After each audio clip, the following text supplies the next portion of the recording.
姑娘，我按照您的吩咐，把药悄悄下到世子的酒里了，就在花厅的圆桌上，只等您过去。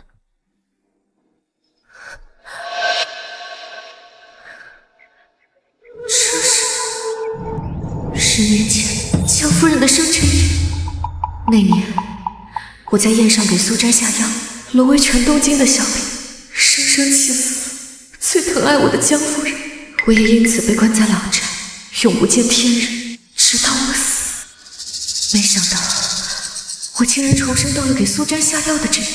苏世子弱冠之年，连中3元，官至大理寺少卿，真是前途无量啊！哈哈哈哈。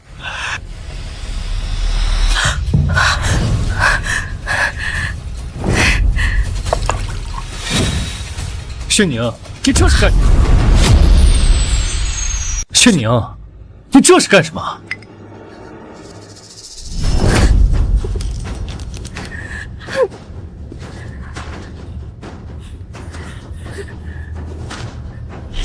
自荐枕席，薛宁，你怎么那么不知羞耻？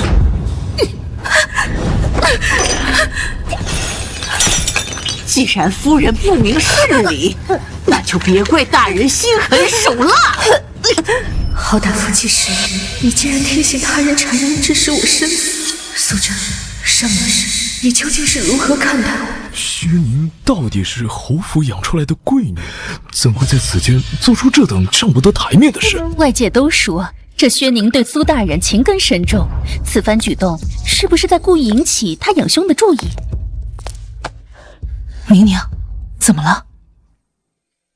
夫人，前世因我执意要嫁苏瞻，害得江夫人气绝身亡，如今重活一世，顿不会再重蹈覆辙。世子，夫人，你不是说平日里让阿兄少喝酒吗？这酒都不知冷了多久了，春日里喝凉酒伤脾胃。阿宁也是在为阿兄着想。原来如此，宁宁有心了。即便是这样，也不应该在大庭广众之下如此失态，成何体统？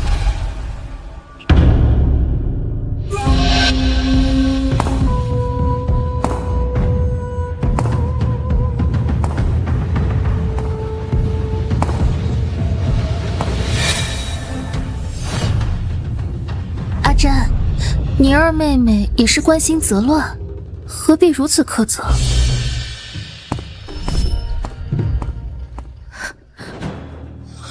薛宁，你我没有推谢宁堂，亲眼看到了，你还狡辩！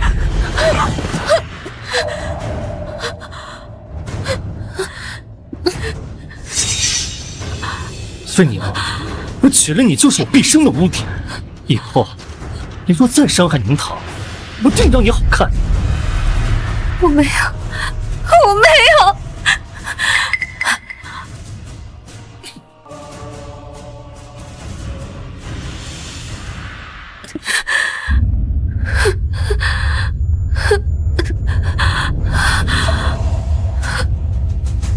怎么会有这么多血？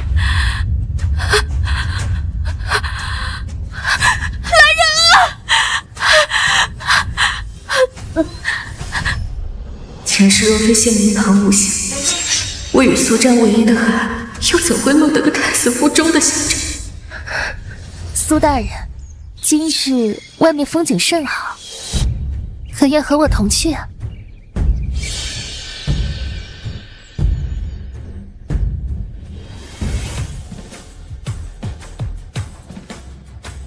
既然重活一世，我再也不要空手空归10年，满心埋眼等着苏瞻来试试。我要亲手将苏瞻推出去，彻彻底底的为自己活一场。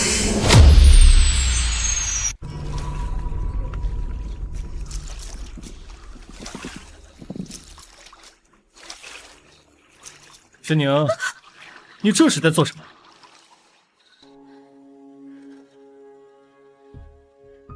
你怎么来了？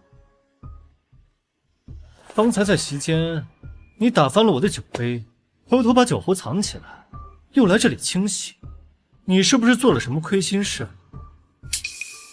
我没有，我只是看着酒壶花纹精致，想着洗干净带回去收藏起来。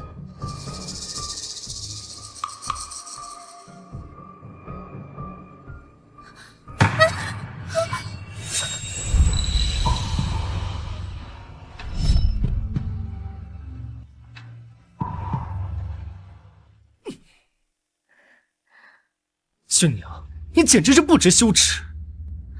我不是故意的，不是故意的。从小到大，你用这种投怀送抱的手段在我身上用过多少次？小时候嘛，念你不懂事，可你现在越来越没有分寸了，在母亲的宴会上使起了手段。宣宁，我警告你，你我只是兄妹关系，别的就想都不要想了。兄长多虑了，宣宁真的只是在关心你的身体。在我心里，您一直都是我兄长。是吗？世子，老夫人有请。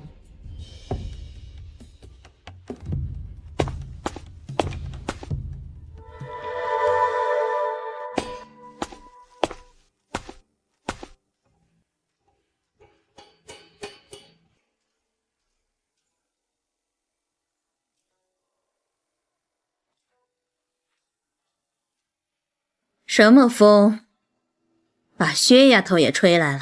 轩宁妹妹怕是勾搭阿詹哥哥不成，跑来巴结祖母了，真是好算计。见过老夫人。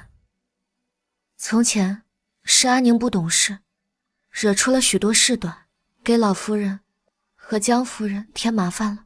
今后阿宁只把世子当做兄长。你能想开便好。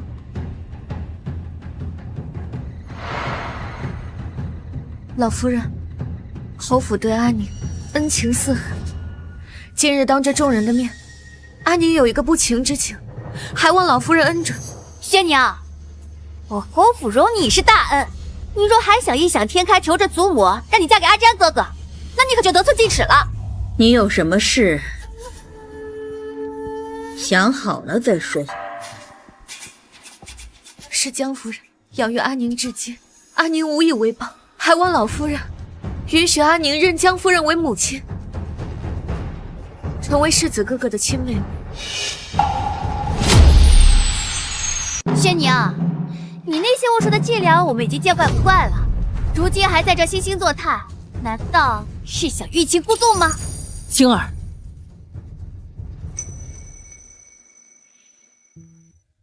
宁儿，你可想好了？你若认我做母亲，日后你与阿詹就是名正言顺的兄妹，再无婚嫁的可能。什么时候开始的呀？什么？想当我妹妹？刚才想好的。简直是胡闹！认亲需要请圣旨入族谱，才算名正言顺。你临时起意的小把戏，竟也闹到祖母面前去。如果只是想吸引我的注意，那未免太可笑。祖母，孙儿还有公务在身，先行告退。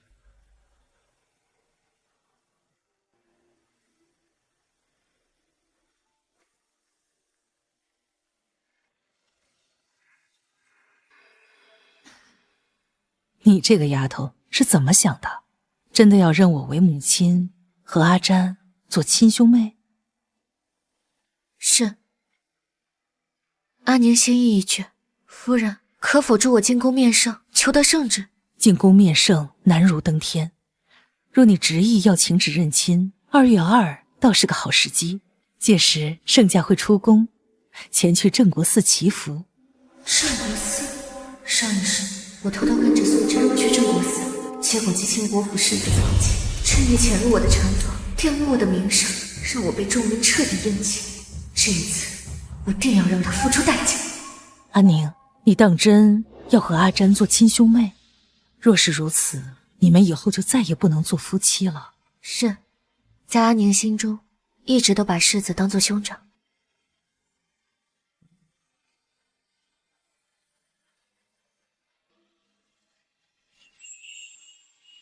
7日后，便是阿宁的生辰，江夫人可愿让阿宁在生辰当日唤您一声母亲？好，到时候娘就为阿宁准备一场风光无限的生辰宴，便邀东京城适龄的名门子弟，任由我的女儿挑选一个称心如意的好儿郎，也好让你的双亲全下安心。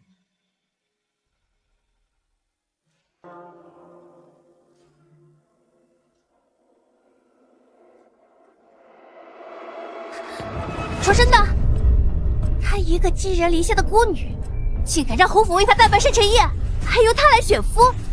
听说届时东京所有名门子弟都会来，就此理！万一让她高攀上哪家，以后不是要压我一头吗？不行，你去找表哥曹景，给他送个信，跟他说薛宁越查越多。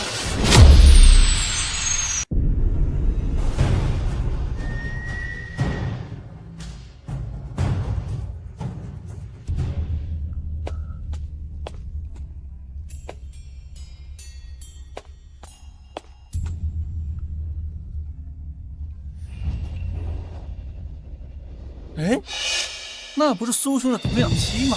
东京盛传他爱慕苏兄，恨不得日日黏在苏兄身边。没想到是真的，就一下子不见，居然追到镇国寺来了。定是知晓秀莲郡主随苏兄在镇国寺吃醋了，这是来查岗的。抛头露面，成何体统？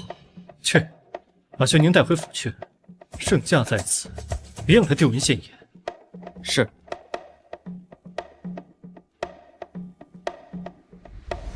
薛小姐脸皮越发厚了，都敢明目张胆纠缠我家世子，追到这儿。你胡说什么呢？我家姑娘是来镇国寺祭拜父母的。祭拜薛氏一直由夫人亲自前来，薛小姐何曾来过？怕是醉翁之意不在酒吧。世子有令，请薛小姐即刻回府，莫要纠缠世子，辱没侯府名声。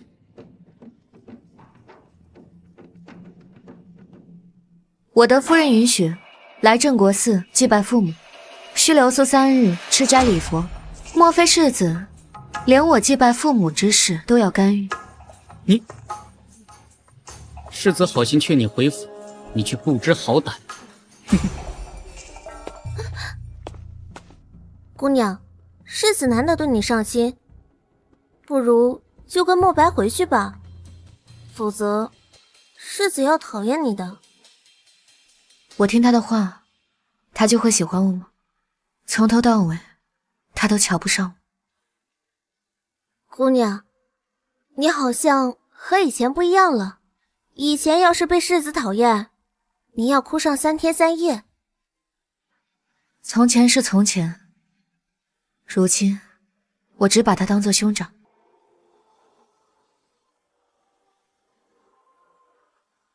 爹，娘，阿秀，前世女儿鬼迷心窍，一心痴恋苏战，最后落了个不得善终的下场。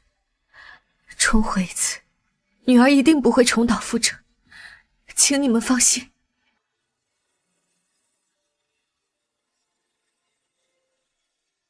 姑娘，你猜得真准，那吉庆伯世子曹景果然来了，昨日就在禅房住下了。他一个纨绔，哪听得懂佛法？怕是有人授意，冲着我来。姑娘猜是猜中了，可以你我2人之力，如何反抗得了？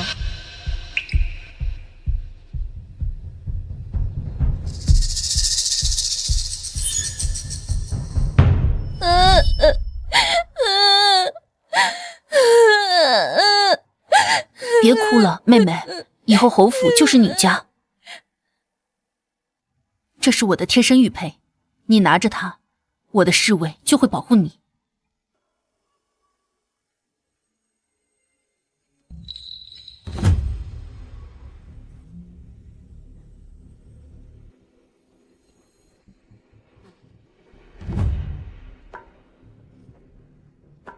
你拿着这玉佩去调遣苏瞻亲卫，今夜我们便来个瓮中捉鳖。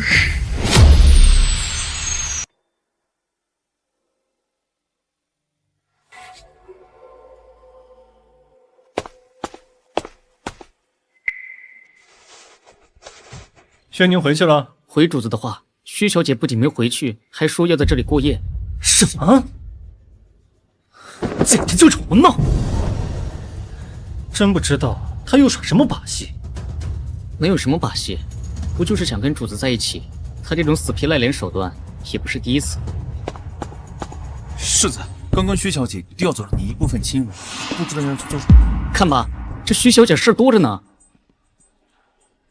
她在哪儿？带我过去。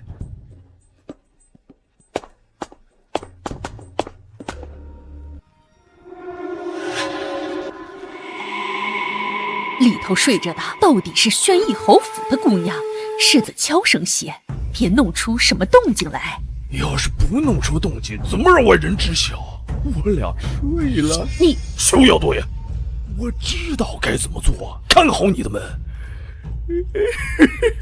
小娘子，我这就来了。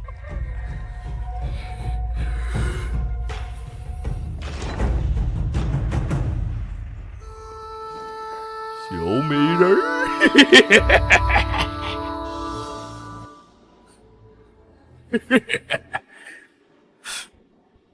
人呢？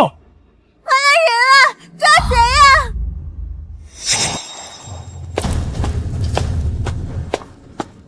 啊！这，把里面的人抓起来。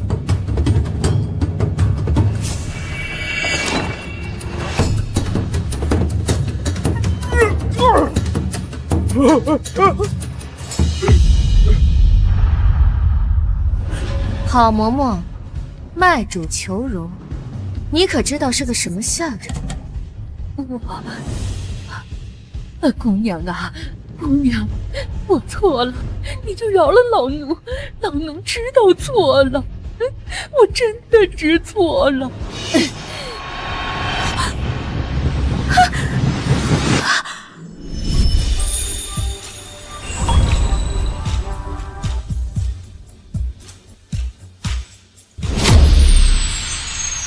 是他，前世唯一能跟苏瞻抗衡的天下兵马大元帅李长彻。前世我被赶往永州鏖战，路上曾与他有一面之缘。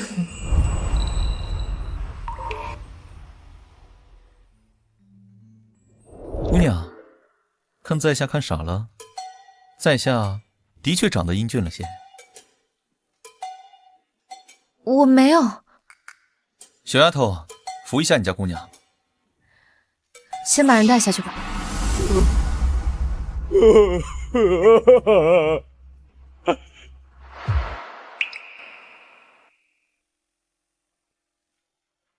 多谢公子相救，敢问公子尊姓大名？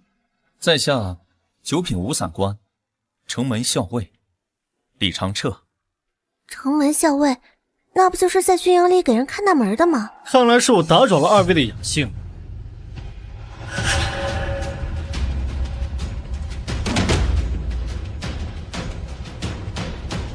确实。二兄怎么会在这儿？若是我回去了，岂不是看不到这一出好戏？我若回去了，怎么能看到今夜的好戏？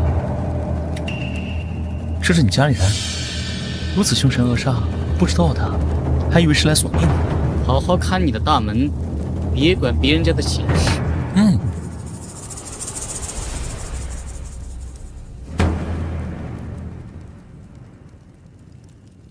轩宁，你胆子不小，竟敢私自调走我的禁卫。阿宁妹妹，你这次确实过分了。平时缠着阿詹哥哥也就算了，念在你年纪小，不与你计较。可现在，你竟敢私自调遣阿詹哥哥的禁卫，你可知因为你的胡闹，险些惊动圣家？那又怎样？曹景图谋不轨，我调人自保，难道阿兄就要因此将我捉拿归案吗？轩宁，别以为有新的靠山就不把你的兄长放在眼里。阿兄在说什么？我听不懂。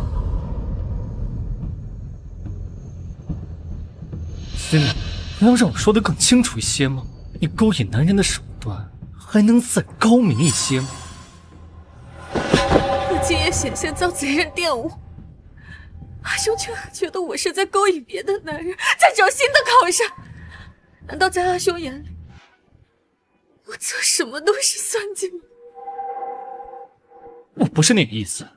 若不是你不听我的命令，不离开正国寺，又怎么会有今夜的事？说到底，自作自受。自作自受，是，前世就是因为我自作自受，才会落得死不瞑目的下场。这一世，我绝不作茧自缚，离你苏瞻远远的。罢了，今晚的事情就到此为止。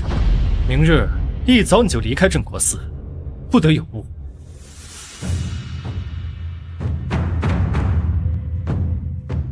小姐，你刚刚真厉害，竟然敢跟世子那样说话。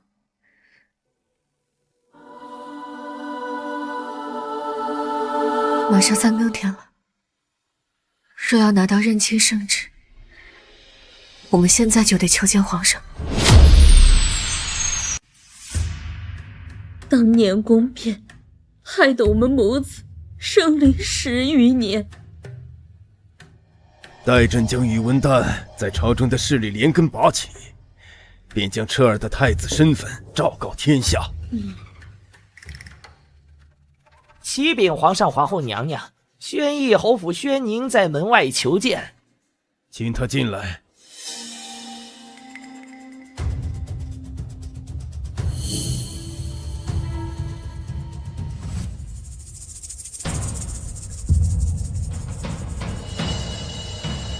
臣女薛宁深夜叨扰，是想以薛家满门战功，求一道圣旨。可是与你那义兄苏瞻有关，京中人人皆知你对他爱慕已久，可是想嫁与他为妻。秀宁郡主与苏瞻早有婚约，满城皆知。你的要求，朕无法允。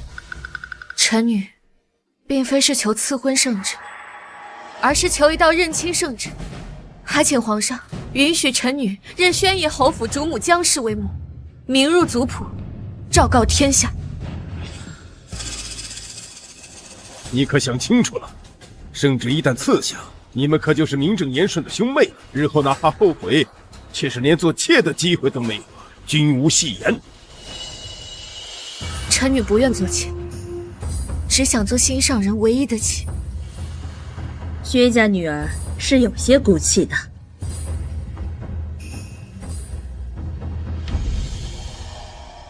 臣女还有一个不情之请，还请皇上和娘娘将此事秘而不发。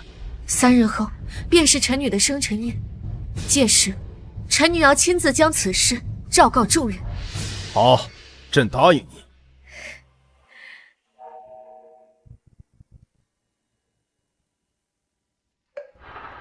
世子，我没看错吧？世子竟然来找姑娘了。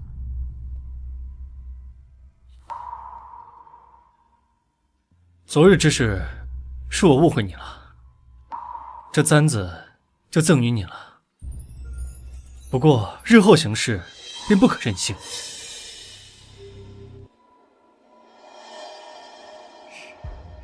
郡主来的正好，这是阿兄特意为你挑选的凤簪，你可喜欢？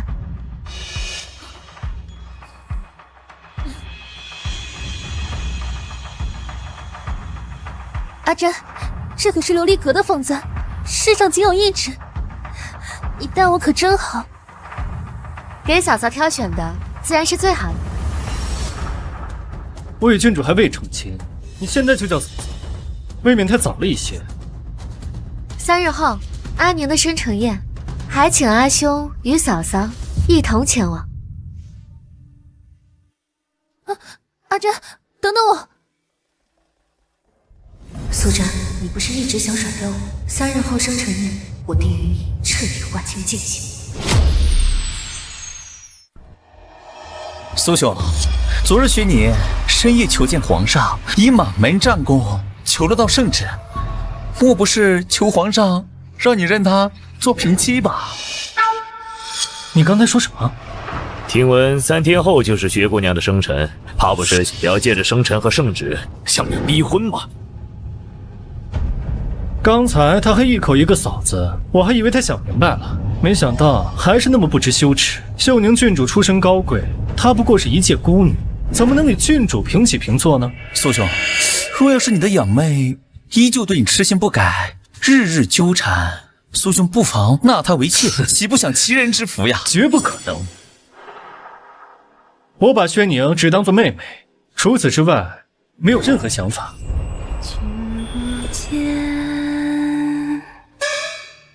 东流水，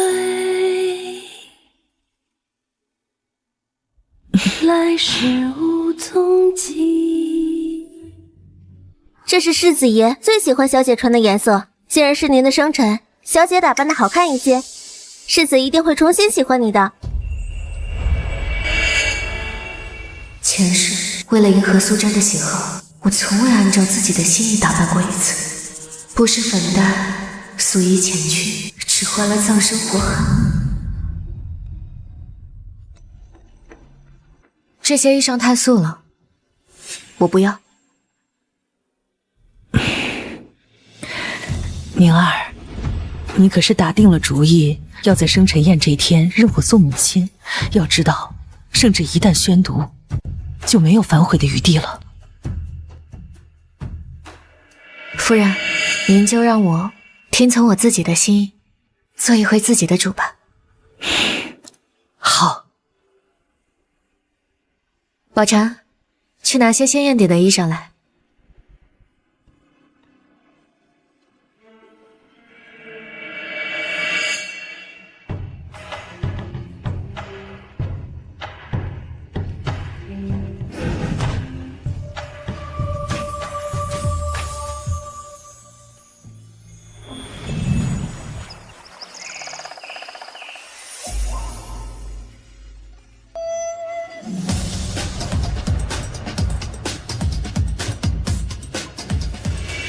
你们听说没？薛姑娘为了自己的生辰，特意向陛下求了道圣旨。你们说会是什么呀？还能有什么？定是求陛下成全他跟苏大人。东京城里谁不知道他喜欢自己的义兄，真是丢人现眼。阿宁妹妹为了你，竟然用薛家满门军功求取圣旨。若陛下真指了她做你的妻，那我……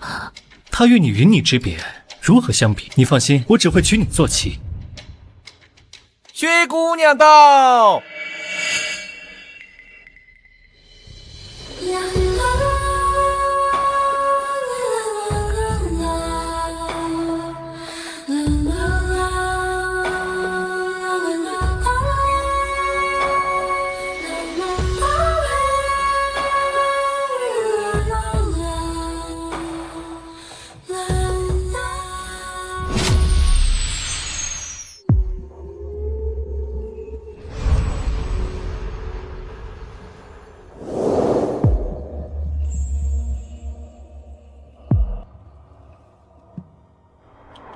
这是那个薛宁，竟然像换了一个人似的。从未见过薛姑娘穿得如此夺目耀眼，都把秀宁郡主比了下去呢。阿宁妹妹今日打扮的可谓是光彩照人，看来是花了不少心思呀。打扮得如此花枝招展，无非就是想让我多看她2眼，想区区美貌，吸引我纳她入府，可笑。承蒙诸位赏光，今日莅临小女薛宁的生辰之宴。在入席之前，我有一件关乎终身的大事，想借此良辰告知众人。我已向皇上求得圣旨一道，将终身之事尘埃落定。终身大事，该不会是婚姻大事吧？难不成是想当众求娶，让祖母成全他与阿詹哥哥？不可！今日宾客众多，薛宁，你可要三思而后行，别自取其辱，丢了我侯府的脸面。阿兄怎知我要说的终身大事会让我自取其辱呢？宁儿妹妹，我知你对阿珍情深意重，可你不能用圣旨逼他娶你啊！若是你真的放不下，待我与阿詹成亲以后，再娶你做平妻，与我平起平坐。郡主，你还是太善良了。薛宁是我妹妹，笑想自己的兄长，本就是恬不知耻。正好，诸位可以为我见证，我苏瞻，就算不与郡主成婚，也绝对不可能娶你薛宁。你以为我要说的事情是这个？你深夜进宫，不惜以你薛家满门军功，恳请陛下下旨，不就是想嫁给我吗？我告诉你，别说嫔妾，就算是妾，我也绝对不可能纳。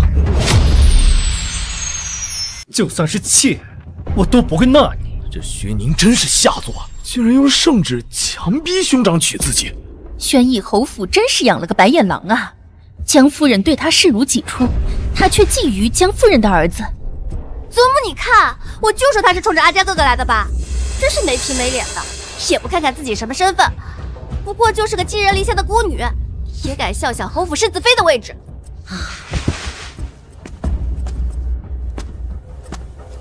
宁丫头，你养在侯府多年，一言一行代表宣义侯府，更是代表薛家满门忠烈。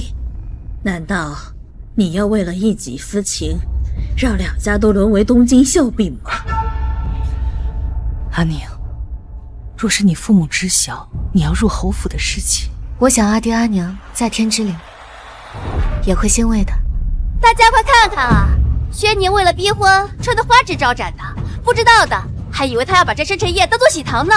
别胡闹了，薛宁，不要再做这等辱没侯府门楣的丑事，赶紧收手吧，不然别怪我不念旧情。阿兄怎就如此笃定？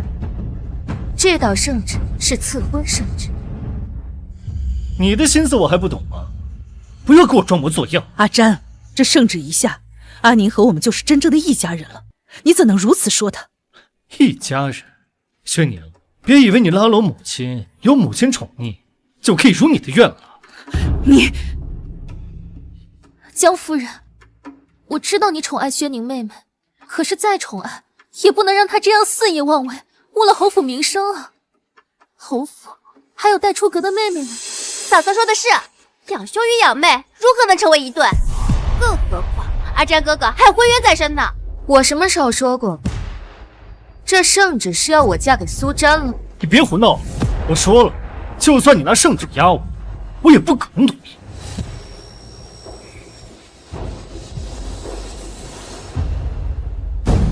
圣旨在此，众人接旨。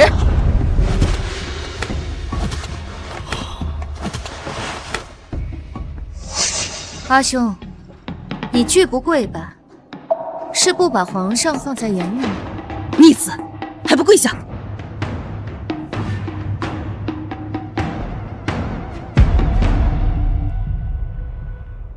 不就是将薛宁嫁给我吗？众人皆知，还需要宣读吗？奉天承运，皇帝诏曰：薛氏女薛宁孝敬恭顺，其父忠勇殉国，朕心感念。薛宁自幼由江氏抚育长大。薛宁，趁现在还可以收手，莫要酿成滔天大罪。特准薛宁认江氏为母亲，名入苏家宗祠，列于侯府族谱，钦此。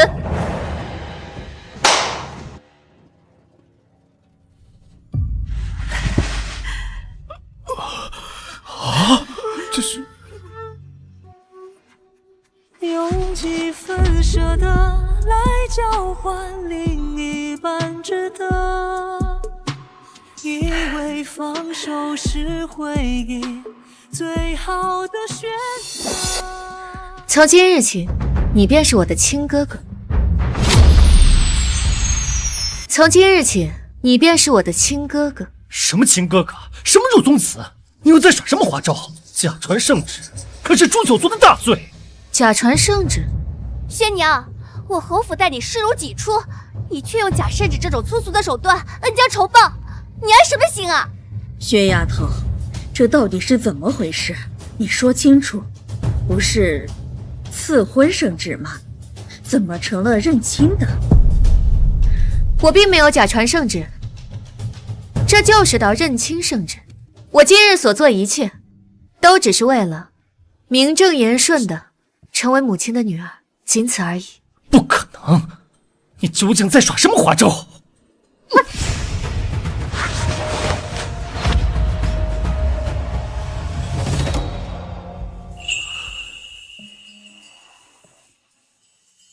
薛宁啊，你可知道这道圣旨意味着什么？从今往后，你我只能是兄妹，再无半分成亲的可能。这不正是你所希望的吗？从今天开始，我便不再缠着你。你与郡主琴瑟和鸣，而我亦好好侍奉在母亲身旁，皆大欢喜，不是吗？你丫头这样懂事，也不枉我侯府养你多年。锦娘还不让人把族谱取上来，将宁丫头的名字写入族谱，完成认亲仪式。是，老夫人。来人！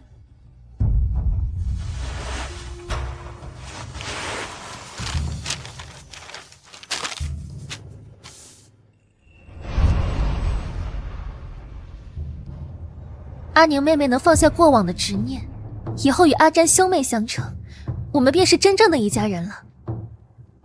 阿詹，你说是吗？起笔落名。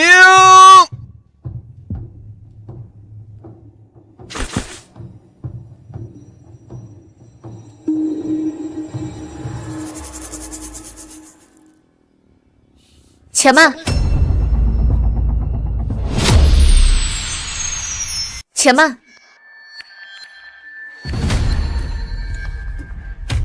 这不是后悔了？刚才不是信誓旦旦吗？看来都是欲擒故纵的把戏。薛宁，认亲认到一半突然反悔，传出去啊，可能会被人笑掉大牙呢。宁丫头，圣旨已下，你现在反悔，不仅得罪陛下，还会把侯府置于绝境。老夫人，阿兄，我并没有反悔。那你为何迟迟不下笔？我只是在等一个人，等他到了，这认亲仪式再开始也不迟。等人？哼，你等什么人？我看你就是故弄玄虚。若是你后悔了，就现在端茶道歉，看在母亲的份上，替你向皇上求情。在下来迟了。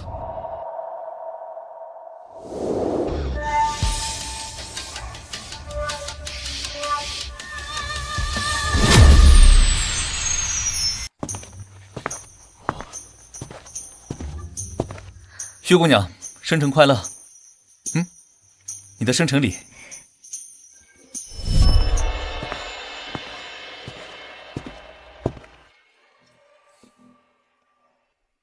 若是公子得空来我的生辰宴，我将感激不尽。有酒喝，有热闹看，一定来，一定来！姑娘，您的生辰宴邀请一个无关的外男，怕是不妥吧？李公子是我的救命恩人，有何不妥？前世，李长彻是唯一能与苏瞻分庭抗礼之，与他打好关系，总是没有坏处的。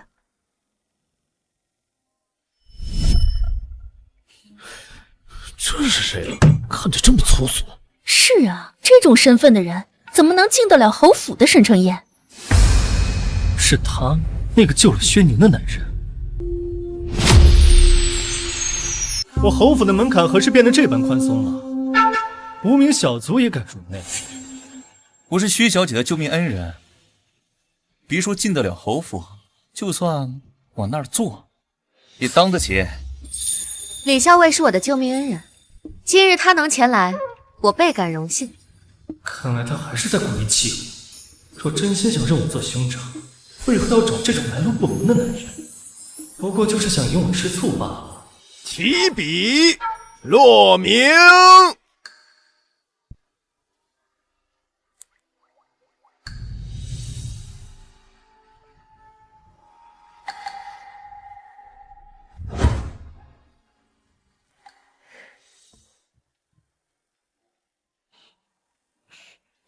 宁宁，从今往后，你就是娘名正言顺的女儿了。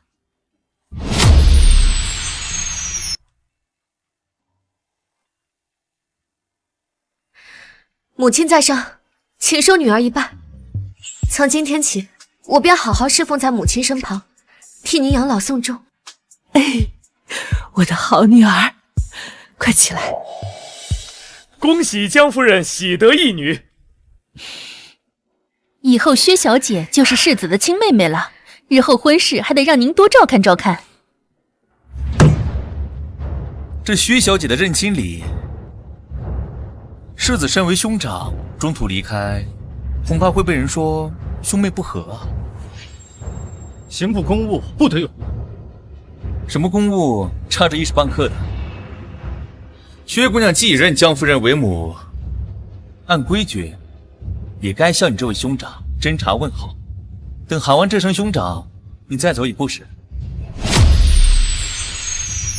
阿詹，认亲讲究的是圆满，公务再急也不在乎这一杯茶的功夫。来人，奉茶。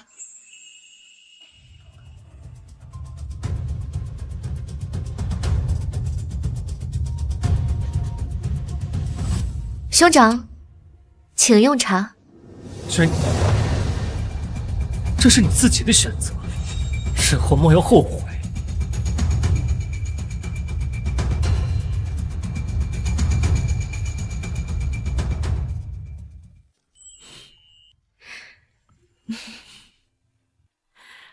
感谢诸位赏光，来见证小女的认亲之喜。宴席过半后，诸位可去后花园里赏花投壶，尽情的热闹一番。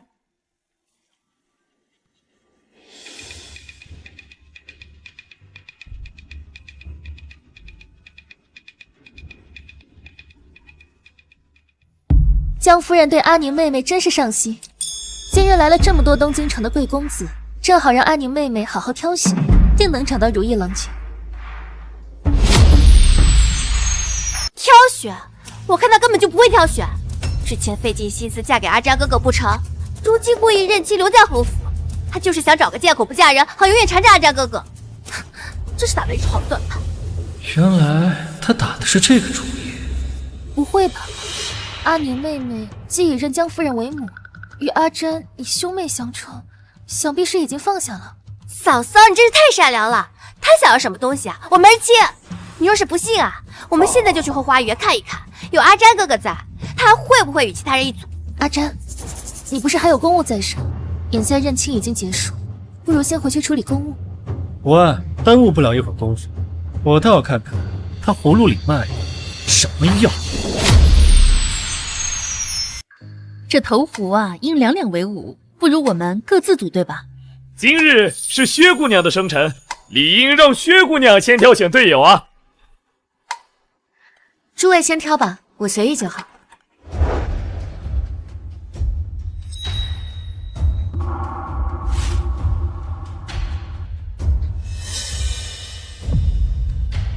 看吧，他果然还是不愿意跟别人一组。阿詹，不会真像青儿说的那样，阿宁妹妹不愿意选择别人，心里还是只有你。可如今你们也是兄妹。薛娘，你赶紧选吧。我跟阿詹哥哥还有嫂嫂也想要凑热闹参加这个投壶大赛。阿詹哥哥可是我们东京城有名的神投手，跟他一队啊，保准你能赢的。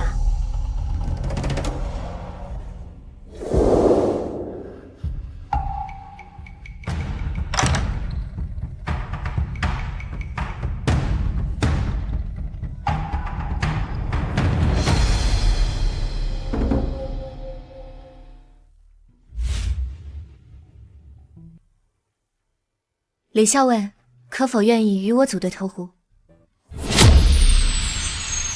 不知公子可否愿意与我一起组队投壶？你确定？薛姑娘不选你兄长那种投壶高手，反而选了我，就不怕我对投壶一窍不通，拖累你？上一世，我为了讨好苏湛，在后宅百无聊赖的日子里，日日苦练投壶，早已熟能生巧，可惜都没能换来他的意义。公子是否愿意相信阿宁？信。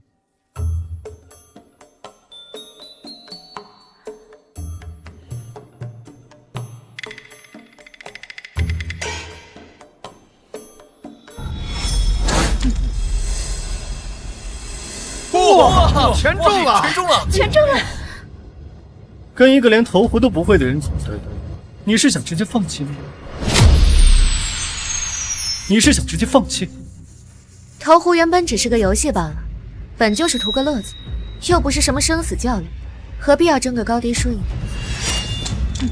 好，记住你说的话，一会儿可别哭鼻子。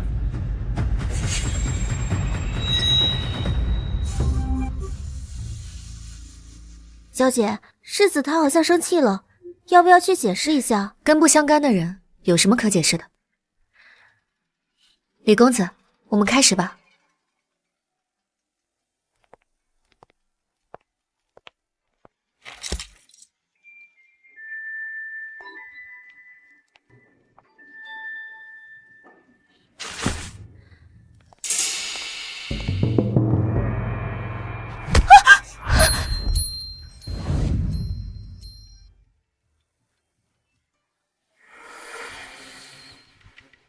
光天化日之下，与万男搂搂抱抱成何体统？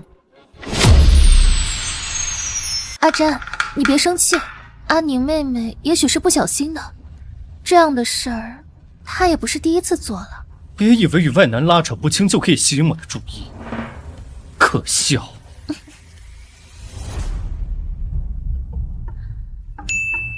这是我第3回救薛小姐了哦。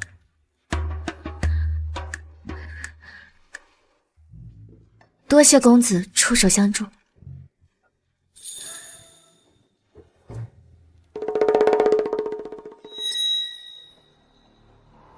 苏小姐，你要是再不长记性，伸出不听使唤的腿使坏，在下不介意帮你卸了。张儿，你在刑部任职，身边想必有不少年轻有为的同僚，若是有合适的，你给阿宁相看相看。上回生辰宴，东京城的世家子弟几乎都到齐了，怎么都没有相中的？问过阿宁了，他没拿主意。既如此，又怎会看得上我的同僚？娘，他的手段你还没看明白。所谓的认亲，不过是想留在相府继续纠缠我罢了。薛宁她依旧是对我痴心不改。你若是真的只当阿宁是妹妹，这番话也不是一个兄长该对妹妹说的话。世子，安琪有进展。哎呀，这可是今天最后一份桂花糕了。啊，没有桂花糕了，长彻哥哥吃不到了。郡主别灰心，咱们再去别处看看。郡主，上一世坊间传言，李长彻那位早逝的白月光，好像也是位郡主。来，你拿好。谢谢老板。请问这位姑娘可是认识李长彻李公子？你也认识长彻哥哥？他是我兄长。李公子对我有救命之恩，这份桂花糕就让给姑娘你了。你真好。我叫薛嫣然，还未请教姐姐芳名。薛宁。我请你去前面的茶馆喝茶吧，就当是谢你了。好啊。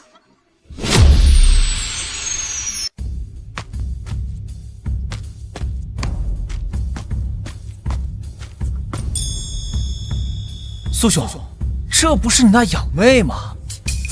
现在该叫义妹了。不过都已经是板上钉钉的兄妹了，她怎么还是对你穷追不舍啊？你在这儿便衣查案，她都跟过来了。看来这认亲宴不过是薛姑娘的小把戏。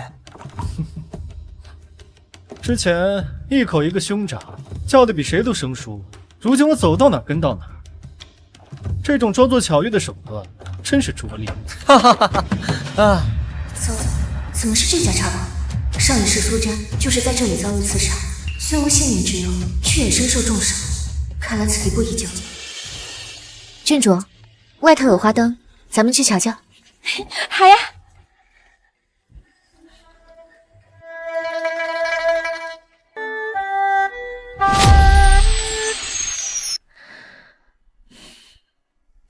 时候不早了，阿兄今日还是早些回府吧。怎么？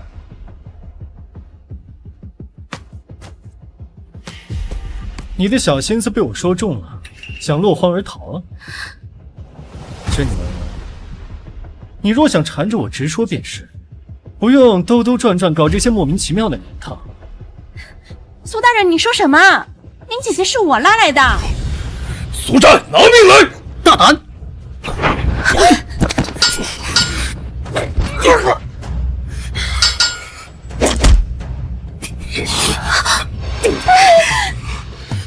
红尘旧曲一出场，是恋慕是自苦，柔情深许一生伤，世间。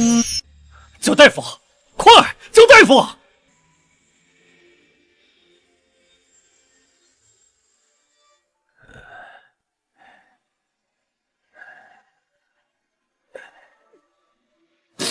阿宁，你这是怎么了？你不要吓母亲呐！怎么样了？为何还不动手？不是小的不肯救治啊，实在是薛姑娘的剑伤非同小可。只要拔出剑刃，必定会心口大出血，九死一生啊！而且要拔出这匕首，需要褪去薛姑娘的衣衫，这男女有别呀。世子，你是小姐的义兄，又是习武之人，定能帮小姐拔出匕首，求求您了！可是这男女授受不亲，我若为他脱衣拔剑，那此事传出去了，岂不坐实了他缠着我的流言？他这一辈子也别想嫁人，只会缠着我了。都这个时候了，你还在乎那些做什么？只要能救宁宁，我也不在乎什么老世子的名声。今日之事，我会严令下人封口。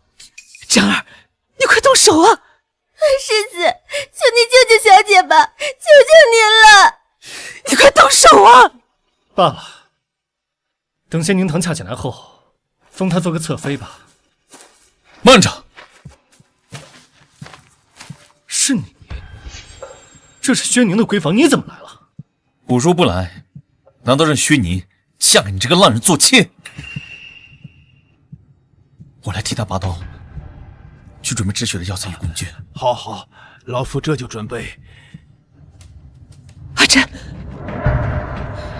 你若是不喜欢阿宁，就不要再坏了阿宁的名声。走。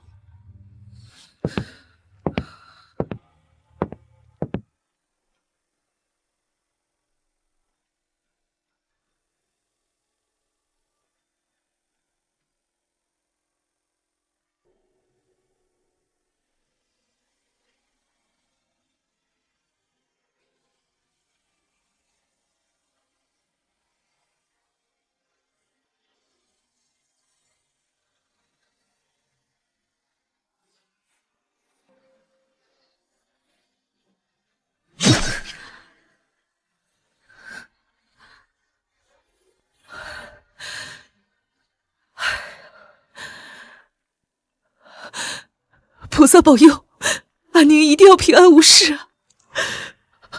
没想到薛宁竟然对我深情至此，不惜自己的性命也要为我挡刀。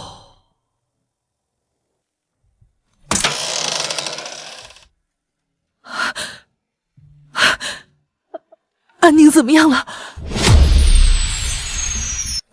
江夫人放心，薛宁并无性命之忧，只是伤势过重，还需好生静养。那我去看看他。去给你家姑娘打些热水擦拭身子。多谢李校尉救命之恩。先起来。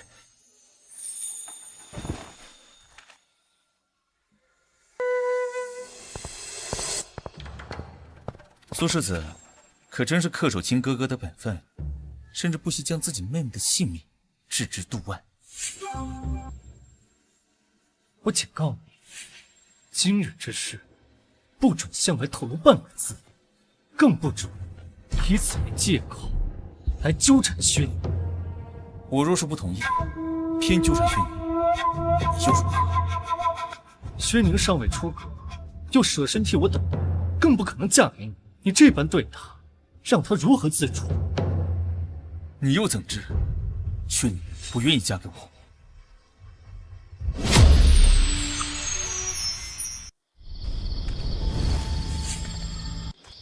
你又怎知薛宁不愿意嫁给我？痴心妄想，你不过就是一个九品小官，薛宁的婚事也轮不到你的头上。送客。在下改日再来看望。李校尉是薛宁的救命恩人，这等义薄云天，就该让全东京的人都知道。是。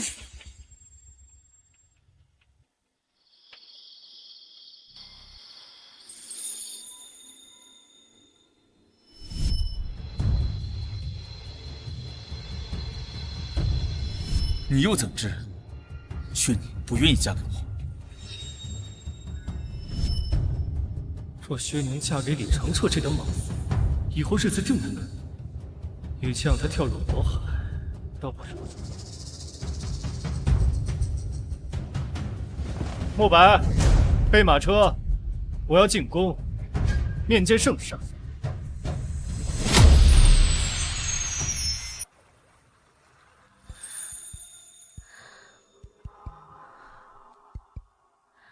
宝钗，宝钗，姑娘，你可算醒了，这几日担心死奴婢了。薛宁，薛宁，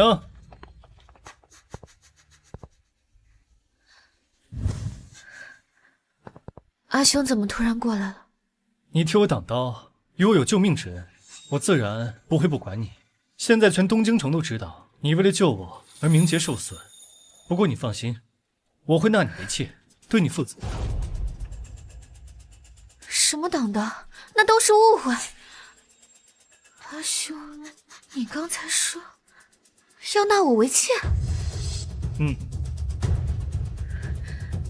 可是你与郡主还尚未成婚，怎能纳我为妾呢？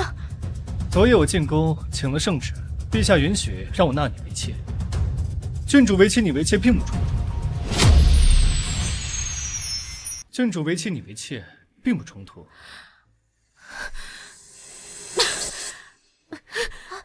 好了，你好好休养着，等身体好了，便抬你入明月阁。世子肯娶你，已是对你最大的恩赐。你夙愿得偿，以后别再耍那些无聊的把戏。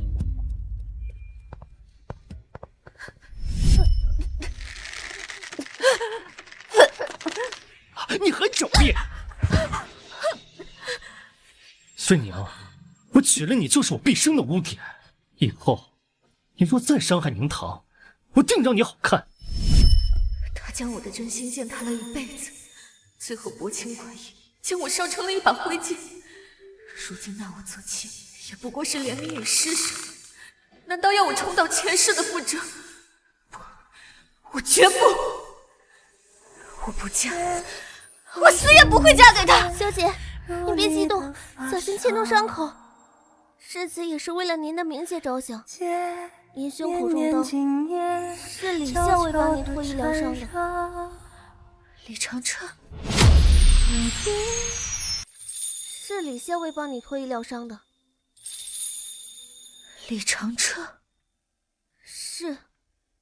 此事不知被谁传了出去，现在京城里到处都是流言蜚语，说您名声尽毁，再也嫁不了好人家。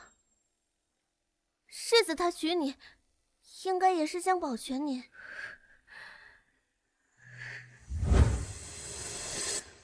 宝钗，你现在立刻传书给李长彻，让他过来一下。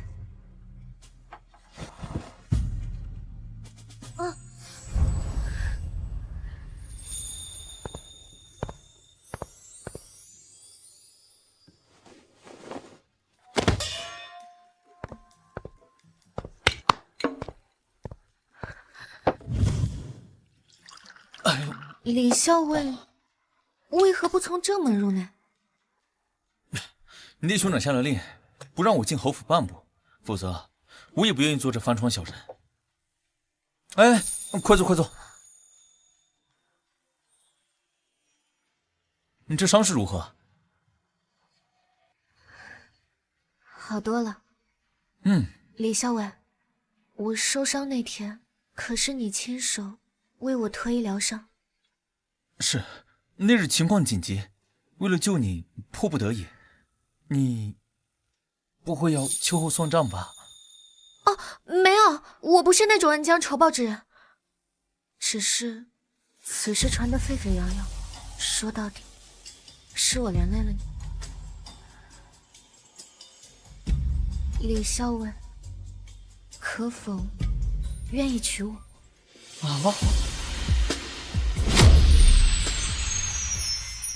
可否愿意娶我？若是不愿意就算了，我再想想其他法子。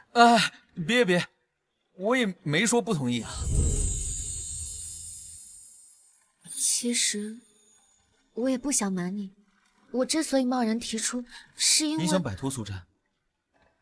对，我不想嫁给他做妾，只要能远离他，粗茶淡饭，我也愿意。你不喜欢他？不喜欢。好，我答应你。不日我就差人把生辰庚帖送来，你选个日子，剩下的交给我。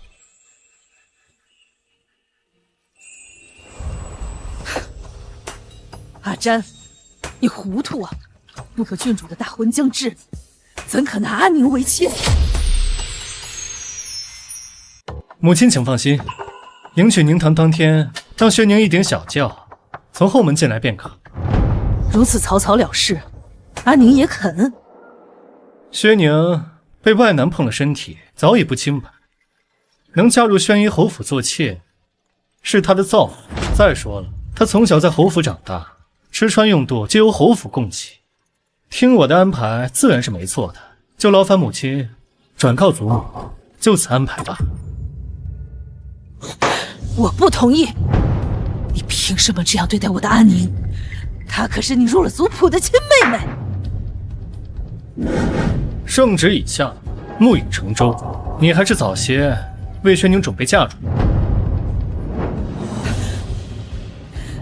乱账东西！宁丫头看着比前几日好多了。你为阿詹挡刀，侯府上下铭记。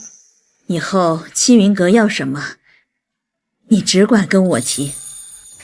多谢老夫人，阿宁没有什么想要的，只想好好侍奉在母亲身旁。阿詹想纳你为妾，你可愿意？阿宁已有意中人，不愿意嫁给阿兄。我也不同意。阿宁是入了侯府族谱的，是我的嫡亲女儿，是阿詹的亲妹妹，又怎能嫁给我的儿子？岂为乱了人伦纲常？是何人？是生日宴那日到访的李长彻、李孝伟。这李孝伟，我在生日宴上见过，是个品行不错的好孩子，只是他出身草莽，官职又低，你嫁过去，难免会受苦的。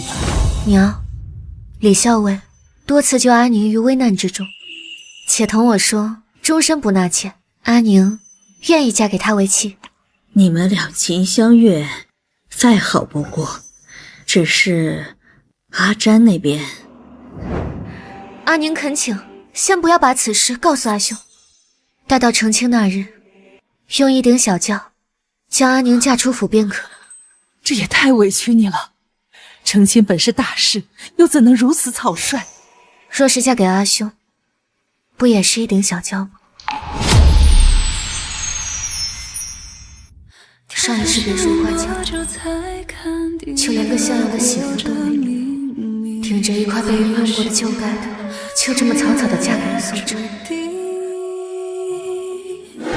能嫁给李孝伟，对阿宁来说，便是最好的结果。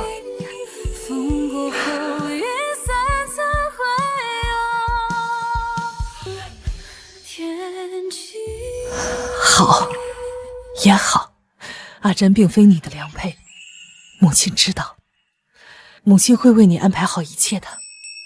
你放心，就算是小轿出嫁，母亲也会为你准备好丰厚的嫁妆。绝不会让你被婆家看轻。你要娶薛宁？是那个请旨要认亲的将门姑娘？是。还请父皇母后成全。薛宁出身薛家，又是薛义侯府义女，不慕名利，愿意嫁给你这九品小官，可见是个重情重义的好女子。如今朝堂局势稳定不少，我看不如恢复太子身份，明媒正娶。不可不可，他胆儿小，要是让他知道我的真实身份，我怕他害怕，到时候到手的媳妇跑了。你是我的儿子，能这么不成器，连自己的媳妇儿都守不住？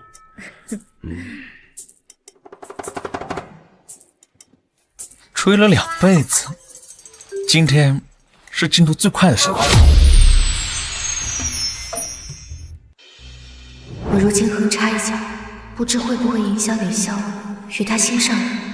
罢了，一旦离开侯府，我就速速和你，绝不纠缠。年年，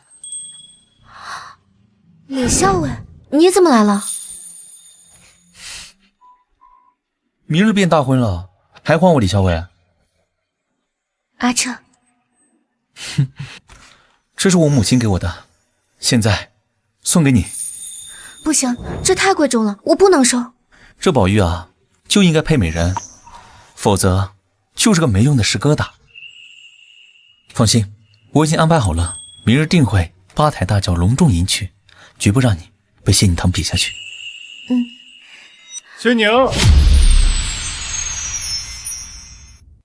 你快走，别让苏珊发现了。我们才是正经小夫妻，躲他算怎么回事？若是被他发现了，别说是夫妻，日后怕是连面都见不上了。好，我听夫人的，让他一回。等我来接你。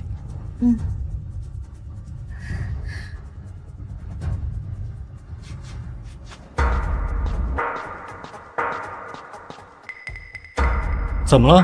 慌慌张张的。没什么，阿兄深夜前来是有什么事情吗？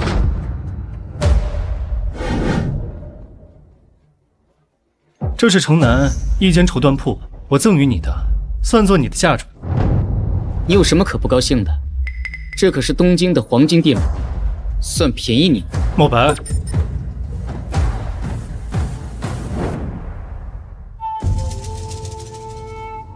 多谢阿兄。想必你听娘说了吧？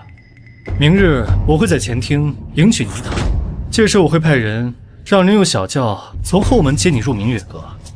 以后你就是我的妾室，只要你安心听话，以后我会让你有个小孩。明月阁，那个少林寺几乎将我关到疯癫的地方，还害我没了唯一的孩子。你，阿兄，夜已深，还请早些回去歇息吧。都要叫我为妾了，还做这种欲擒故纵的模样。你好好准备吧。明日过后，我将彻底摆脱前世寄人篱下的苦难，摆脱苏珊的控制。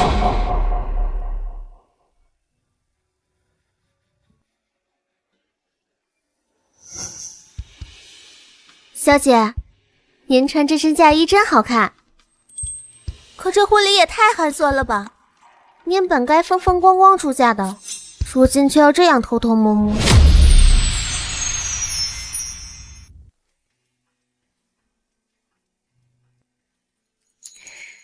能摆脱苏珊，为自己而活，哪怕婚礼简单些，我也无怨无悔。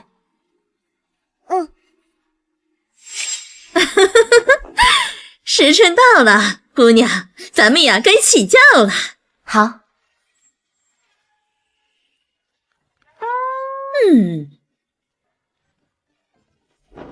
起轿！1、2、3，起！老板面，哎，好嘞。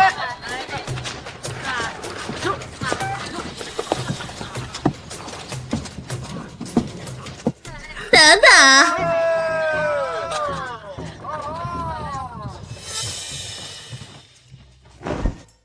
薛姑娘，请您下轿片刻。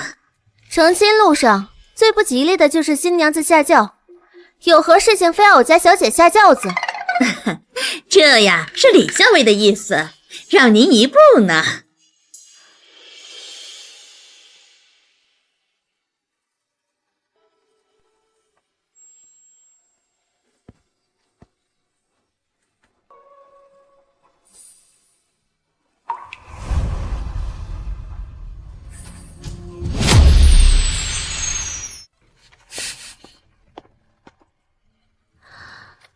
怎么，看傻了？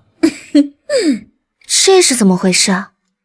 这小轿只是权宜之计，哄侯府那帮傻子的，我可不能让我的新娘子坐那么破的轿子。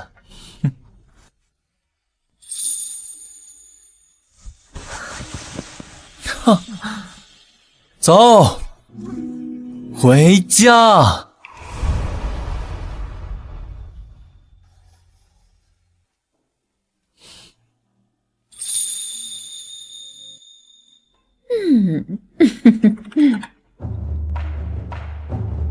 这轿子宽敞，同你家小姐一同进去，陪她解解闷。是。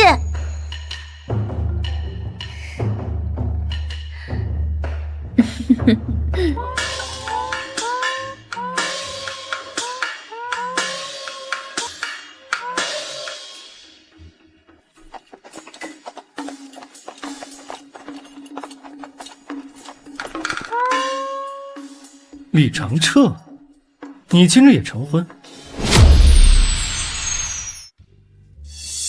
怎么，看不出来？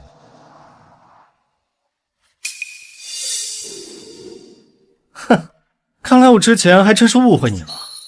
本来以为你对薛宁是一心一意，一直围绕他转，没想到只不过是三心二意之辈。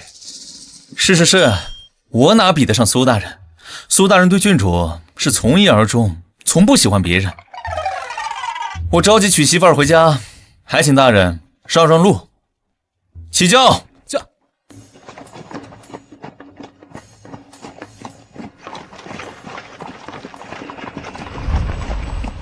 苏詹，今日过后，你我再世无语，永世陌路。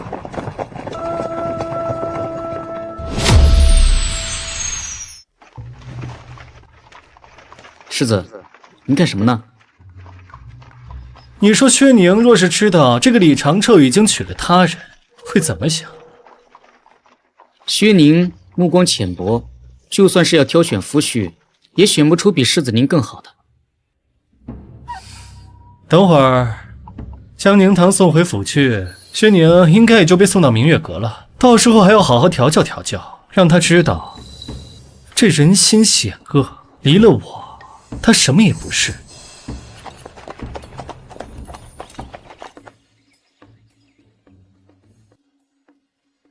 夫妻对拜，好，恭喜新郎官，贺喜新郎官！大家吃好喝好，恭喜新郎官！恭喜新郎官！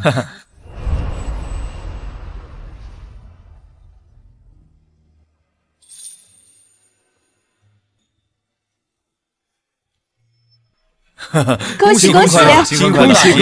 恭喜新郎官！贺喜新郎官！真是不错！恭喜！怎么回事？慌慌张张的。世子，薛宁不见了。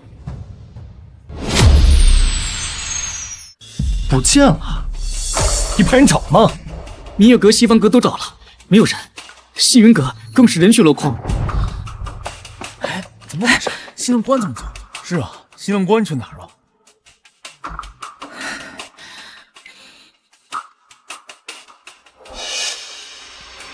薛宁，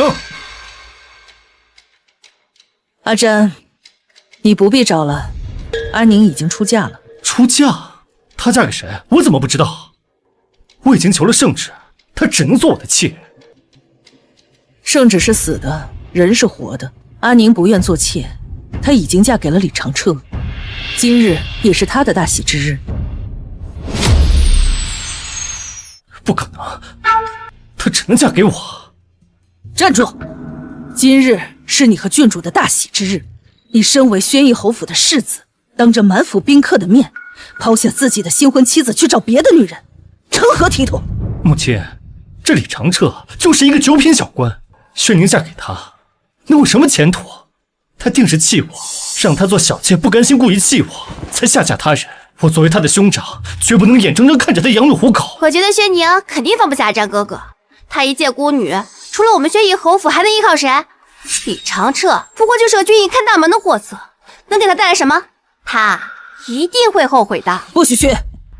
阿宁之所以瞒着你出嫁，就是怕你做出出格的事情来。母亲，宣宁好歹是你女儿，你就这么愿意看她下嫁一个小官，将后半生托付给一介草莽？你这般愤懑，究竟是以兄长之名去担心小妹，还是打着兄长的幌子行私心之举？你对阿宁当真没有其他半分心思？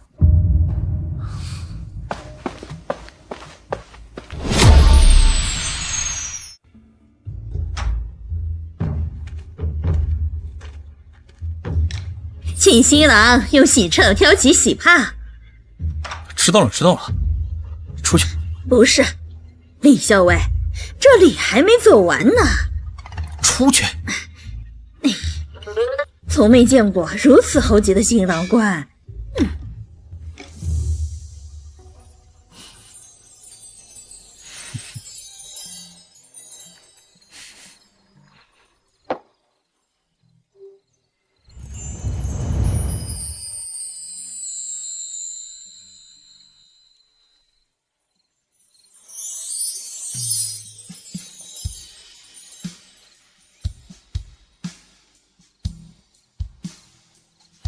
我家年年真好看。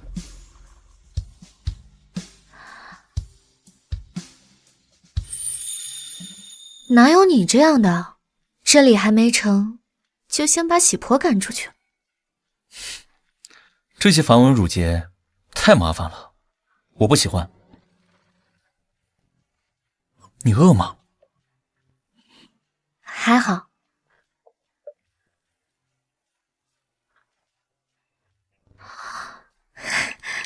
枣花糕，这只有侯府的嬷嬷才会做，你从哪儿弄来的？我从侯府顺来的。线下人都被我捆在灶台上，给你做点心呢。啊！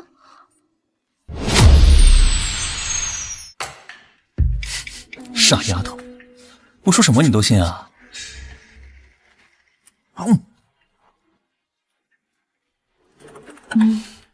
其实我能顺利嫁出宣义侯府，已经很满足了，实在不必如此破费。我知道你积蓄不多，这些钱咱们还是留着，以后过日子用吧。哎呀，我这是找了一个勤俭持家的好媳妇儿，刚过门就开始替夫君盘算了。油嘴滑舌的，这凤冠好沉，我帮你拆。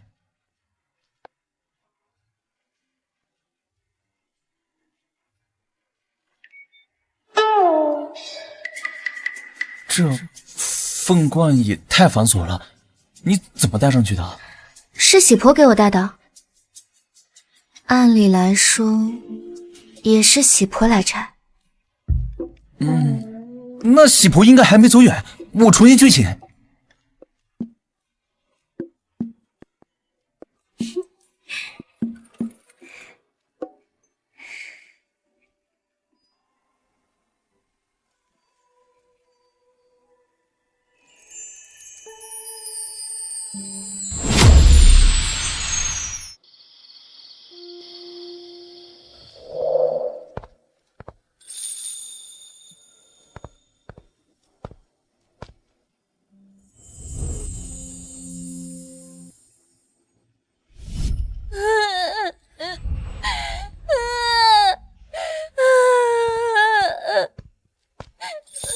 小哥哥，你能带我去找爹娘吗？他们不见了。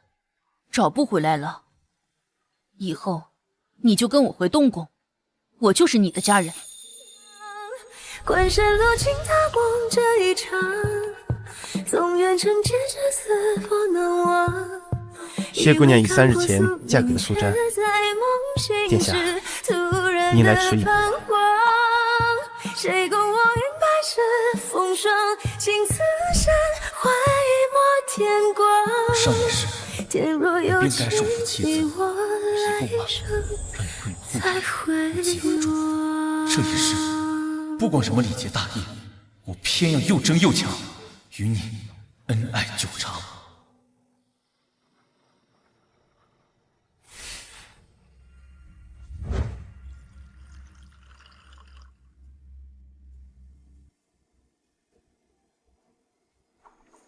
这都快子时了，世子跟世子妃还不……别多嘴，世子该先洗帕了。出去！这般愤懑，究竟是以兄长的名头担心小妹，还是打着兄长的幌子行私心之举？你对薛宁就真的没半分其他的心思？薛宁，你只是我的妹妹，只是妹妹而已。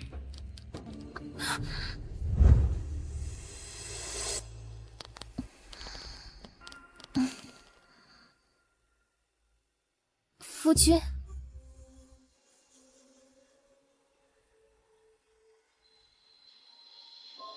夫君，薛宁，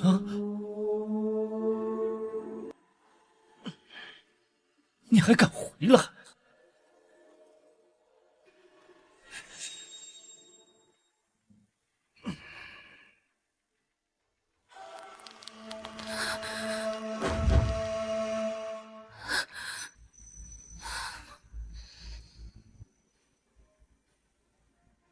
夫君，是我。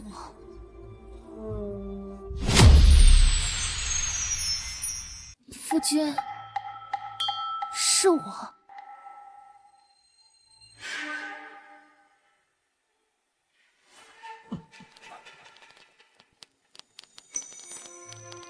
我喝多了，你早点休息。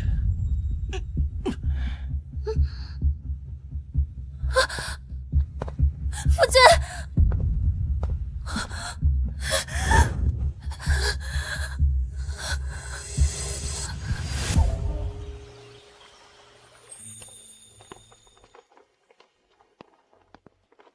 做我的夫人，你日后该生气生气，该甩巴掌甩巴掌，把那些惹你生气的人打得别再唧唧歪歪才好。原来被人坚定的护着是这样的感觉。찬찬哥哥，찬찬哥哥，安宁姐姐，郡主好，我先进去了，你们聊。薛宁啊薛宁，你怎么忘了李长车喜欢的是薛嫣然了？我跟你李长车之间不过是一场契约。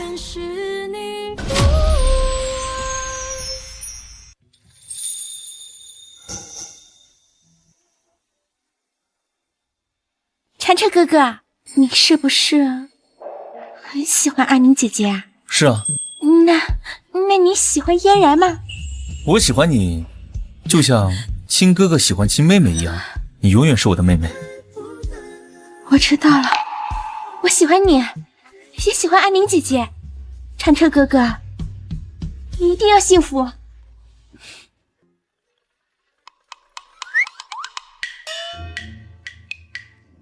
我为你准备的聘礼、回门礼全在这儿了。回门礼？原本给宣义侯府准备了些像样的，让你带回去撑撑腰。谁想到侯府一家一二坏，就欺负你，我1分钱也不给他们，全给你。可是你哪来这么多金银稀软啊？莫不是你从前行军打仗的时候搜刮了民脂民膏？你这小丫头，脑子里想的都是些什么？你夫君我是这样的人吗？自然不是。你若是想知道，后天15宫宴，随我进宫，到时候你就知道了。15宫宴，上旨，这次宫宴发生惊天巨变，东宫太子回归，彻底改变了朝堂格局。还有，那时我被困在后寨，对具体变故一无所知。长城，我总觉得宫宴里会有不好的事情发生，你可不可以不要去？放心吧，我不会有事的。我可舍不得让我家宁宁当寡妇。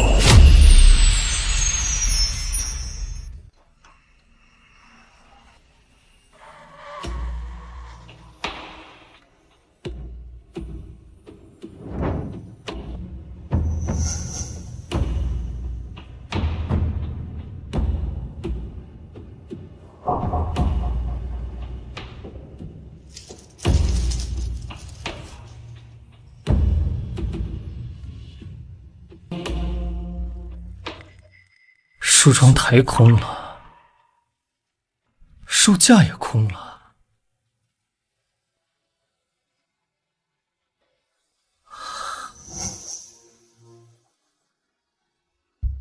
走的倒是干干净净，看着好像这侯府没有他的痕迹似的。世子，您之前送薛小姐的白玉簪，还有平安玉佩，被薛小姐留下了。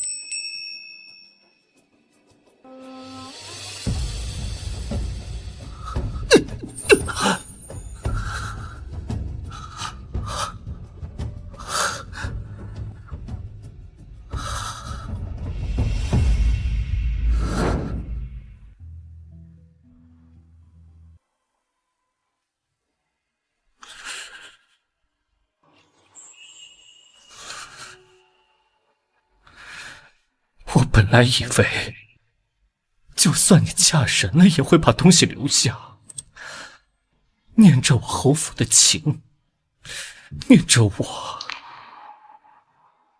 可是，你把东西都丢下了，是要彻底跟我做个了断，是真的不打算回来了呀？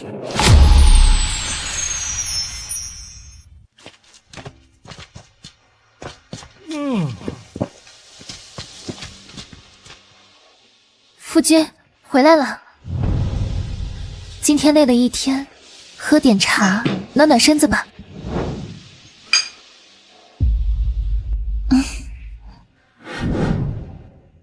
他定是生我的气，觉得我对他不够好，不够关心，连他喜欢什么讨厌什么都不知道。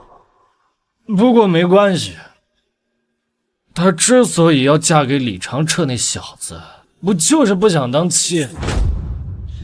那我就让她做平妻。只要我恳求祖母，恳求陛下，她定能风风光光的回府。你说什么？郡主啊，你一向大度，等阿宁回来不想看到你和我在一起，你就暂且先搬到别院去住。等他什么时候消气了，不生气不介意了，我再接你回来。你放心，世子妃之位绝对不会受影响。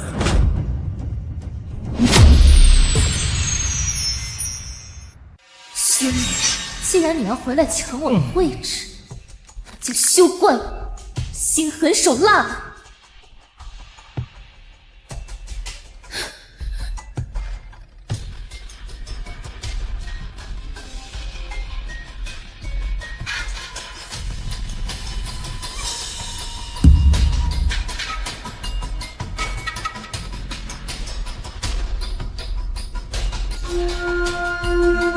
皇上要单独见我，你先入席，我处理完事情便来找你。你一个城门校尉，还能单独见见皇上？一会儿你便知道了。我先走了。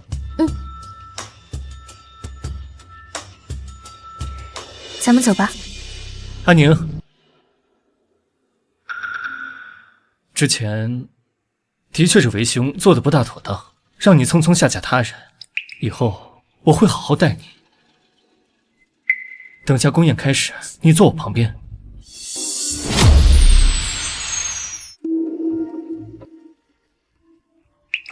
我与夫君一同前来，自然是要坐到我夫君身旁的。坐到你身旁算怎么回事？苏大人，你我早已陌路，请你不要再纠缠了。陌路？只要我今晚在宫宴上立下大功，就求皇上赐旨，就能将你接回侯府。今日夜宴，诸位爱卿相聚于此，朕甚是开心啊！来，与朕共饮一杯。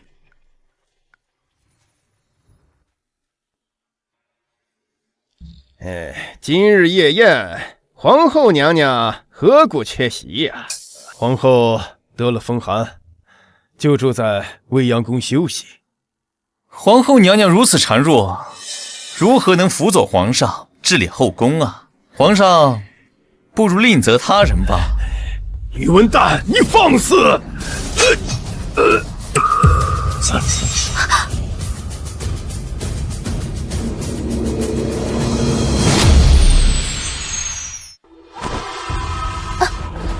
夫君切莫轻举妄动，我父亲跟宇文大人早有联系，今日之后改朝换代。你终究是按耐不住。微臣这是清君侧，是为皇上好，为天下着想。皇上还是要听微臣的话。什么人敢暗算我？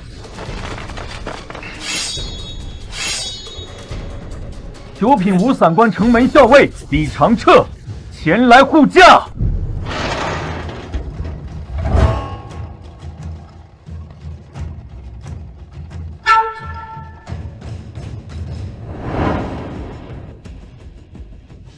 老贼，你大势已去，怎么回事？虎符在我手中，御林军怎会替你调遣？虎符在我手中，御林军怎会替你调遣？这要问问你的好女婿啊，这虎符是他给的我。忠义王宇文旦结党营私，意图谋反。多亏苏爱卿及时通风报信，调包虎符，还救朕于危难之中了。阿珍怎么会知道我爹跟宇文旦的事情？这是臣分内之事。把犯上作乱的一干人等通通拿下。苏爱卿，你救驾有功，要什么赏赐尽管开口。臣不求加官进爵，也不求金银珠宝，只求陛下一道圣旨，赐薛你给臣做平妻，赐薛你给臣做平妻。这恐怕不行啊！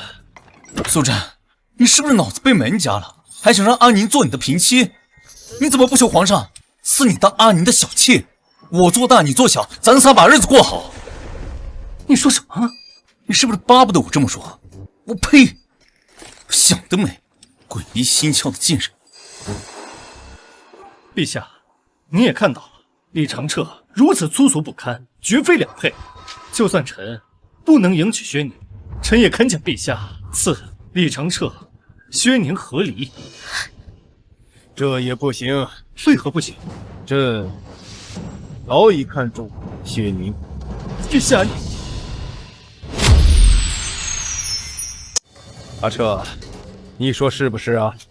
如今宇文旦伏诛，朕也该把真相大白于天下。李长彻就是朕的亲儿子，当朝东宫太子。皇上说什么？小姐，皇上说姑爷是当朝太子。我记得上一世宫变之后，贵妃被赐死，东宫重新找回了丢失的太子。怎么被找回的太子居然就是长彻？夫人，我家公子不是故意要隐瞒您的。苏珊，能不能别老惦记着我家宁宁？看看你老婆是谢意之女，是逆党的，你不为她求翻恩典？阿彻，乱党一事由你全权处理。是。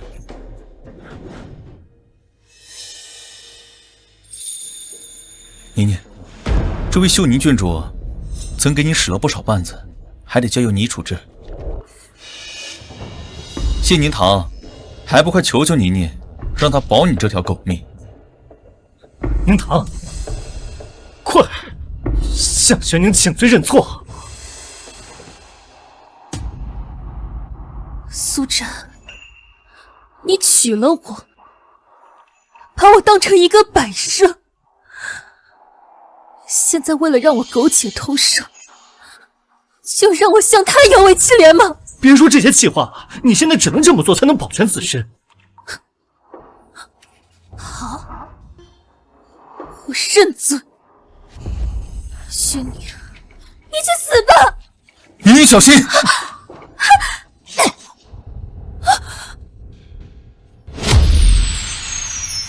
宁宁，小心！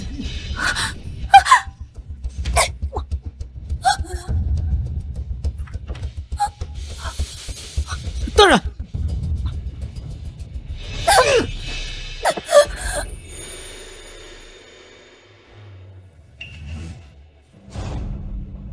来人，把这个疯女人拖下去！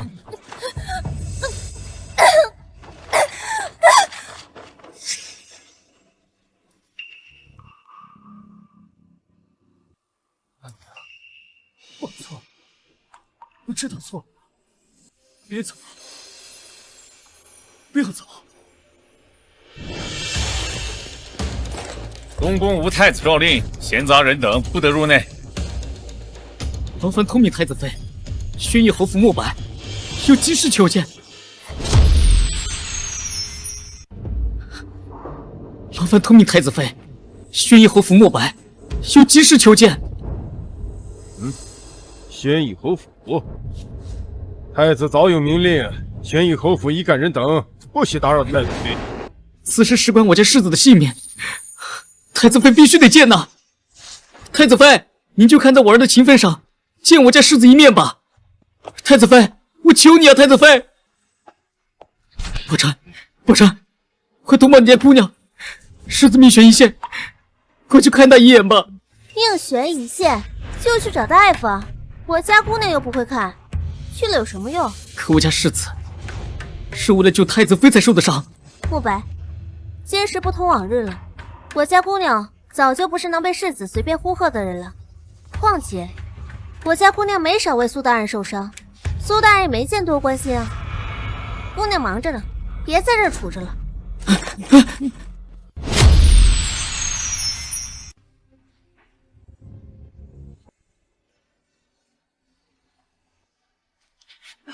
世子节哀，夫人已经被烧的只剩下这具尸首了。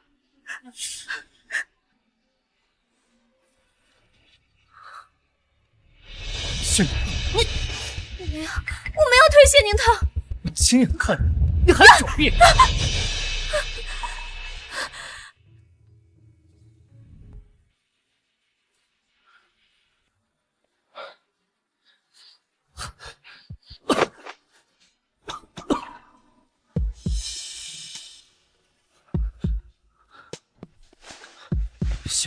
宣宁，世子，你重伤未愈，这是去哪儿啊？去找宣宁，我要跟他解释清楚。世子，世子，宣宁已经是太子妃了，您是要硬闯东宫吗？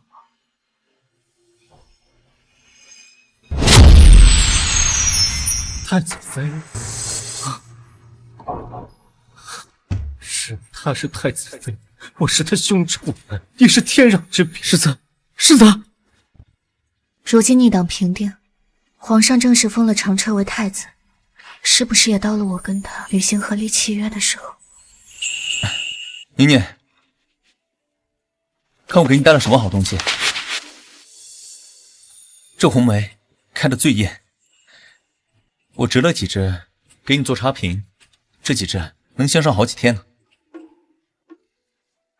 如今宫里风平浪静，我也终于能休息了。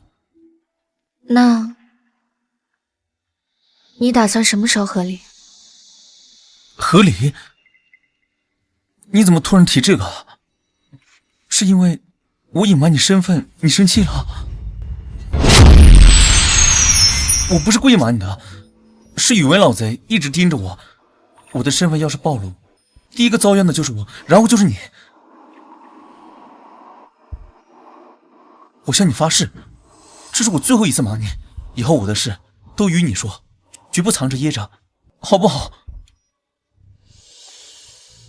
我知道，你心里一直喜欢着别人，我不会霸占你心里人的位置。我心里有别人？我怎么不知道？我心里除了你还有别人？你刚刚说什么？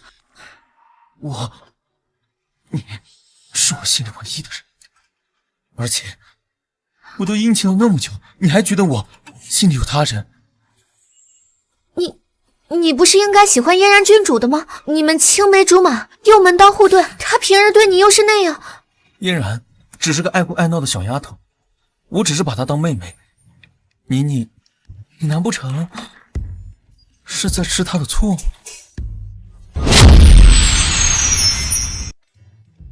谁吃她醋了？我心里的确是藏着一个人，一个小丫头。小时候遇上她，哭哭啼啼的，可怜的很。妮妮，你当真不记得我了？小哥哥，你能带我去找爹娘吗？他们不见了。找不回来了，以后你就跟我回东宫，我就是你的家人。是你？当年薛家满门战死，我为太子前去抚恤功臣遗孤，然后碰上了你。可怜当年宫变让宣义侯府抢了先，不然早该把你带回东宫养着了。我们也该是真正的青梅竹马。那你怎么不早点告诉我？我还一直以为你不喜欢我呢。怎么会不喜欢你呢？想我李长彻好歹也是天皇贵胄，怎么会娶一个自己不喜欢的女人在身边呢？天天如珠如宝的供着，别人还觉得三心二意。夫人，我冤枉。那还不是都怪你？对，都是我的错，我该早些表明我的心意。现在还走吗？我想走也不许走。我告诉你，薛年，要是没有让我时时见到你，我只会茶不思饭不想，无心朝政。到时候你是红颜祸水，我是无能昏君，我们又凑成一对，天天让天下人咒骂。你又胡说。殿下，陛下宣诏，有急事。怎么又叫我？让我们小两口聚少离多的，到时候疏远怎么办？他还想不想要孙子了？你赶紧去吧，又满口胡言，让父皇好好治治你口无遮拦的毛病。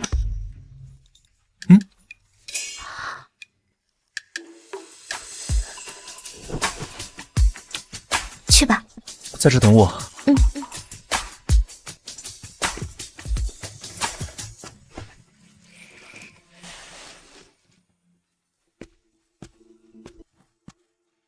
苏大人怎么来了？阿宁，你觉得这身衣裳穿上怎样？苏大人的衣裳自然是配苏大人。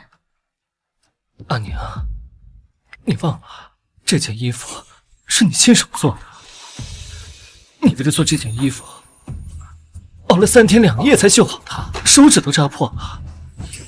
我现在穿好了。我当是什么宝贝，能让苏大人这般郑重其事？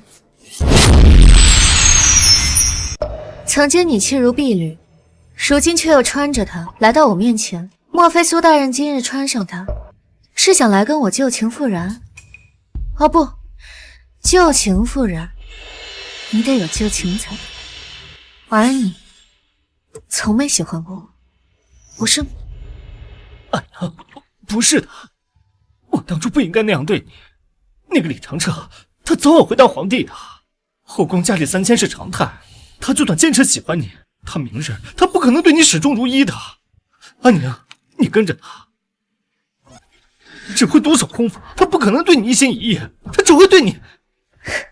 苏大人未免管得也太宽了。我和长彻今后的日子如何过，那是我们2人的事，还轮不到一个外人来指手画脚。苏大人请自重。你和长彻，不可能是这样的，不应该是这样的。当初就算我把你送回了永州老宅，你没说跟我和离，你还日复一日给我送信，让我接你回东京。你是那么的爱我。永州老宅？难道上一世的事情你也知道？是上一世，你都知道吗？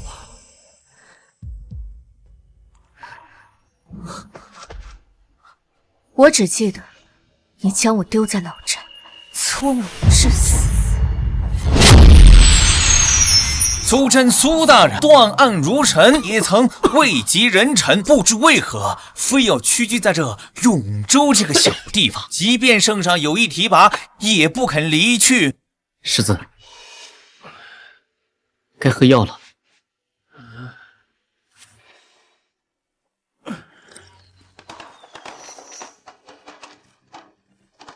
外面好生热闹啊，是什么动静？东宫太子妃诞下一子，皇上大赦天下，百姓争相庆祝。若你还有半分愧对我之心，就请你永远不要再出现在我面前。庆宁23年，永州县令苏瞻卒于苏州老宅。庆宁33年，先帝驾崩，嫡子李长彻继位，册立薛宁为后，地府同心共治，天下太平。